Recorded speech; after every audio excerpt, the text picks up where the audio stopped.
Hey folks, Matt Eaton here, scholagladiatoria. So let's talk a little bit about British military swords, which is obviously something I talk about a lot on this channel, and specifically talking about the move from the 1853 pattern cavalry sword to the 1864 pattern cavalry sword. Now, those of you who have an interest in this topic, and incidentally, if you're not specifically into this topic, I'm also going to touch on certain aspects of hand protection and things which pertain generally to swords, but particularly to military sabres from all nations. Now, the 1853 pattern, I'm not going to go in depth into the introduction of that, but essentially it was the product of Charles Reeves of Birmingham. Charles Reeves was a very good sword maker. I have many examples of his work in my own collection. And certainly Reeves, to some extent, was if not a rival exactly of Wilkinson, was certainly on a par in terms of quality with Wilkinson. The difference really, let's say in the year 1850 between Charles Reeves and Henry Wilkinson was that Reeves was really focusing on manufacturing for government procurement contracts, although he did also produce officers' swords as well, whereas Wilkinson were really just at that point just focusing on private purchase swords for officers and guns, it has to be said. For anyone who doesn't know, incidentally, Henry Wilkinson swords, the famous sword makers, actually grew out of Henry Knox's gun-making business. So if I remember correctly, Henry Wilkinson was the son-in-law of Henry Knox. They were connected businesses, and they really, Knox and Wilkinson really kind of aimed most of their business, certainly Wilkinson aimed most of his business in the early days towards officers and private purchase rather than mass manufacturing factory produced goods like cavalry swords and bayonets and cutlasses for the military and navy. Whereas Charles Reeves, being based in Birmingham, so Henry Wilkinson was based in London, Reeves was based in Birmingham, and Birmingham at that time, and in fact for a long time afterwards, and until the modern day really, has been a mass manufacturing centre. So it was a place where factories grew up. So Birmingham was really built up on industry, and famously later on they built rifles for the military, companies like BSA, and then they went on to produce things like motorbikes and stuff as well. So in many ways Birmingham was on a par with places like Sheffield. Right, so the 1853 pattern sword was really Charles Reeves's design. He promoted it, proposed it as a new cavalry sword to the British government. It was accepted in 1853. Now, if you study books on British military swords, so if you look at Brian Robson's Swords of the British Army, for example, then you might be of the impression that the 1853 pattern sword was replaced quite cleanly in 1864 by the 1864 pattern sword. But it wasn't quite as simple as that, and so a major misconception is that when patterns come in, the former pattern disappears. And it often just doesn't work like that. Now, I often talk about officers' swords on this channel, and many of you will know that in many cases officers weren't obliged to update their sword to the new pattern when a new one came in. So for example, in 1892, a new pattern of thrusting blade came out, the narrow, straight thrusting blade for officers' swords, but many officers continued carrying their previous 1845 pattern blades.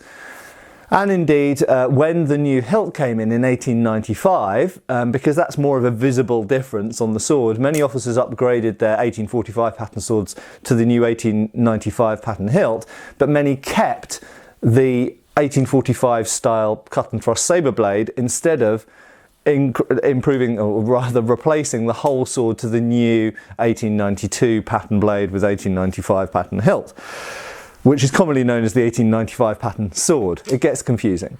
And that was to some extent true in regiments as well. So theoretically, in 1796, when the 1796 light and heavy patterns of cavalry sword came in, theoretically, all cavalry regiments were supposed to update their swords to the new patterns, the 1796 patterns, but they didn't. We know that the 1788 patterns, heavy and light, continued in use for several years. And in many cases, it wasn't even possible for regiments to get their hands on the new pattern, either because not enough had been produced yet, or they put an order in and then it didn't arrive for a few years because whoever the maker was, and there were many different makers in Britain, there wasn't one or two central factories like there were in France with Châtellerault and Klingenthal, and Saint-Étienne as well to some extent. In Britain, there were many, many different makers, and different makers took on contracts on smaller amounts. So in the Napoleonic period, for example, there were, I don't even know, maybe 20 different makers making 1796 pattern swords. And so your regiment, say you were in the 10th Hussars, you might put an order in for the new light cavalry sabre. But you might not get them for 2 years because that maker might quickly have to ramp up to speed, get the designs in place, get the prototypes made, make sure they're tested and everything, and then start going into production. And by the time they've actually manufactured enough to deliver to the regiment, it might be 2 years might have passed, so it might be 1798 or 99. During which time they're still using the 1788 pattern swords that had been in use for many years prior to that, since 1788. So the 1853 pattern didn't simply get replaced in 1864 by the 1864 pattern, and I will talk more about the 1864 pattern in a minute. That's the first thing to acknowledge. The second thing to acknowledge is that in some cases, I am now 98% certain, some regiments, I believe, never got the 1864 pattern sword. Now we do have records, and Robson quotes them, we do have records for the number of 1864 pattern swords that were made. However, we've also got other records which, in many cases photographs as well as written records, showing what certain regiments were using sometimes as late as the end of the 1870s, the Zulu Wars, and into the 1880s. And I know for a fact that even in the 1880s, some regiments still had the 1853 pattern. So the question has to be, why didn't they have the 1864 pattern? Why wasn't the 1864 pattern prevalent everywhere? Now, I'll just shoot off at a slight tangent for a second. An interesting anecdote or piece of subjective evidence for modern sword collectors like me and dealers like me is that you don't see an awful lot of 1864 pattern swords. In fact, they're really rather rare. They're one of the rarest pattern swords for British military patterns, especially considering, in theory, at least if you read Robson's book or any of the standard guides on British pattern swords, you would believe that there should be thousands of these things in circulation, as many as the 1853 at least, because in theory the 1864 pattern sword was the regulation sword for British cavalry between 1864, or by the time it got rolled out, 65-66, and in theory about 1885. Yes, indeed, there was an 1880 patterns, an 82 patterns, that were supposedly modifications of the 64 pattern, but the first big production, the first next big pattern production was in 1885. So in theory, for 20 years, the 1864 pattern was in use. So where are all the 1864 patterns? I have owned two in my life. And the one I have here isn't strictly speaking an 1864 pattern, although for the purposes of this video it's representing an 1864 pattern. I will talk more about this sword in a minute. I have owned two plus that one, which is not a standard one. They're rare, they're really hard to get hold of, and therefore of course they're relatively expensive as well. And yet 1853 patterns, I've owned maybe 30. There are loads of them around, there are loads of 1853 patterns, but on paper, if we just go by the dates of the patterns, this was only in use from 1853 to 1864, 11 years. Whereas the 1864 pattern was supposedly in use for 20 years. Well, the problem is, I call BS. Because the 1864 pattern, I am now strongly convinced, unfortunately the records are somewhat lacking to be able to say exactly who was sent 1864 patterns and when they were sent them. But I am now fairly certain that lots of regiments, lots of cavalry regiments never ever got the 1864 pattern. I think that they were produced in, relatively to other patterns, relatively small numbers, or for some reason just never got to the regiments. Or perhaps some did get to the regiments and people didn't like them, or people didn't adopt them, or maybe they were put into Storage and the 53 patterns kept being used because these were only 11 years old, or maybe by the time the 64s arrived, maybe 13 years old. And so people thought, well, we'll keep using these are fine. Who knows? There are lots of unknowns, always with the study of militaria and antique military history. There are always unknowns. But the 1853 pattern, we know, was still in use in the 1880s. And I have had one example that was literally dated 1883, I think it was. It was 1880 something, early 80s. So even in the 1880s, these were still being made. Another piece of evidence is if we look at Alfred Hutton's The Cavalry Swordsman, which he wrote in 1864. He actually talks about the design of cavalry swords. And he describes the universal pattern of cavalry sword, and he describes this in 1864. Well, bear in mind in 1867, sorry. In 1864, a new pattern of sword was supposed to have come out for all cavalry regiments. And yet here we have Captain Alfred Hutton, I think he was then in the King's Dragoon Guards, writing about the regulation cavalry sword, and it's the 1853 pattern. He was writing about cavalry swordsmanship and cavalry swords, talking about cavalry sword design, and he'd never even heard of the 1864 pattern. How's that possible? And he was in an illustrious cavalry regiment as well. This wasn't some, these weren't some backwater light dragoon unit who were posted out in India or somewhere. These were the King's Dragoon Guards. If anyone should have known about the latest developments in cavalry swords, it was Captain Alfred Hutton in 1867, and yet he'd never even heard of the 1864 pattern cavalry sword. So let's now put a cap on that and have a look at this 1864 pattern sword and what the difference was. I should just mention a couple of stats about this sword. It has a 35.5-inch blade. Okay, so it's a fairly big sword. This is the 1853 pattern, and it has a 3-bar hilt. This is the sword that Alfred Hutton describes in 1867 in The Cavalry Swordsman as the regulation cavalry sword. This was brought in just on the eve of the obviously just a year before the Crimean War. Some of these were used in the Crimean War, and some regiments, again to illustrate my earlier point, hadn't yet received this new sword and were still using the older 1821 pattern sword, which, if you read many books on the Crimean War, they will state how that was a greatly inferior sword and this was a great leap forward. Well, that's BS. That's written by people who don't know anything about swords and probably never even held any of these examples themselves. The fact is that the only real difference between the 1853 pattern and the earlier 1821 pattern is the construction of the grip. This has a full width tang, built like a messer grip or a knife grip, so you can see the tang on front and back. So it is a stronger tang construction method, and that was Charles Reeves's patent. That was his gift to the world, was the full width tang, which I've spoken about in previous videos. And if you look at Eastern Antique Arms, you can find articles about this by me.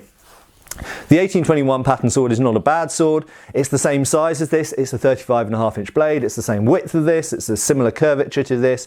It's got a spear tip like this. It's got a single fuller like this. It's got a 3-bar hilt though. So the 1821 pattern sword is very similar to the 1853 pattern sword. Really, it's just the hilt construction is the only difference. And do you really need a full width tang? Well, I would argue probably not. If we look at officers' swords for the most part didn't adopt the full width tang. They kept the normal tang going through, peened at the end or screwed at the end, and they never had any problems with those. So anyway, so the 1853 pattern sword was replaced in theory in 1864 by the 1864 pattern sword. However, as I've just hopefully illustrated, it wasn't. Many regiments kept these, most regiments I believe kept these until the 1880s, when they were replaced by the 1885 pattern. And I believe that some regiments, possibly even more than half regiments, never had any sword that came between the 1853 pattern sword and the 1885 pattern sword. I believe that a lot of regiments just moved from 1853 pattern to 1885 pattern. And in my view, this is a better sword than the 1885 pattern. So what changed on paper, in theory, in 1864? What was the 1864 pattern sword? Well, quite simply, It was this sword with a different guard. That was all it was. So you will notice this has a 3-bar hilt. And as many of you will notice, there are gaps in here. Now, whilst the 3-bar hilt remained popular with some regiments and with most officers and with the Royal Artillery, this was seen as adequate for most people in most circumstances. But it has to be said that it is not a perfect guard. It is not symmetrical, so it's slightly more balanced to one side than the other. And of course it does have these holes through the bars where theoretically a cut or a thrust could pass. So the obvious modification to make this sword into the ultimate cavalry sword is to put a form of bowl guard or shell guard onto here that doesn't have those imperfections. And so that's what we have here. Is a symmetrical guard, which is good for balance, rotational balance, and it has a bowl guard which only has perforations at the very front of it, the so-called Maltese cross, and this is the very first form of guard to have this Maltese cross in it. Why are those perforations there? Well, partly probably because they look nice, at least to them, and secondly because a point can't get through here. Certainly a sabre point couldn't get through there, maybe a small sword could. But it makes the guard lighter. So any perforations, and you'll see the same thing with Austrian swords, for example. You often, if you look at Austrian swords, you'll notice there's a lot of common ground, right from before the Napoleonic period, right the way through to the end of the 19th century. There's a lot of commonalities between British military swords and Austrian military swords.